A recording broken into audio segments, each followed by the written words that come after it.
আমরা জাতীয় সংসদের অধিবেশন আহ্বান নিয়ে কবে করা যায় আলোচনা করেছি। এটা নির্ধারণ হয়েছে যে রাষ্ট্রপতি অধিবেশন আহ্বানের যে প্রজ্ঞাপন, সেটা যেদিন সেশন হবে তার 15 দিন আগে কমপক্ষে প্রজ্ঞাপন করতে হয়। তো এই সামারিটা জাতীয় সংসদ সচিবালয় থেকে মাননীয় প্রধানমন্ত্রীর দপ্তর হয়ে রাষ্ট্রপতির কাছে যাবে। তো মহামান্য রাষ্ট্রপতি সেটা অনুমোদন করে সংসদ অধিবেশন আহ্বান করবেন। সেই মতে প্রধানমন্ত্রীর পরামর্শক্রমেই সংসদ অধিবেশন আহ্বান করবেন রাষ্ট্রপতি। সেটা নির্ধারণ হয়েছে 12 তারিখে মার্চের সংসদ অধিবেশন আহ্বান করা হবে এবং সেই অধিবেশনে কি কি কর্মসূচি থাকবে, কার্যসূচি, অর্ডার অফ দি ডে, সে বিষয়ে আলোচনা হয়েছে।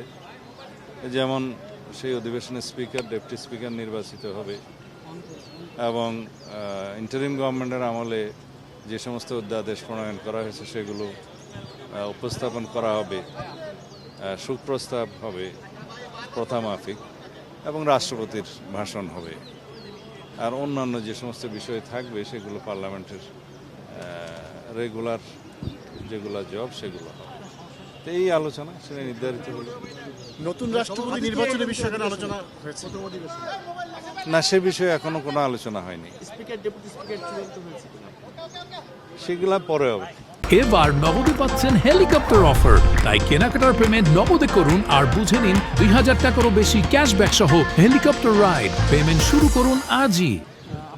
না, এরকম একটা সংবাদ আমাদের কানেও এসছে। আমি এটা খোঁজ নিতে বলেছি, তদন্ত করে আমাদেরকে রিপোর্ট সাবমিট করতে বলেছি। যদি সেরকম কিছু হয়, এটা আমরা এই সমস্ত বিষয়ে কঠোর ব্যবস্থা নেব। না, কিছু পরিবর্তন তো আসবে, একটু সময় দিলে আর কি।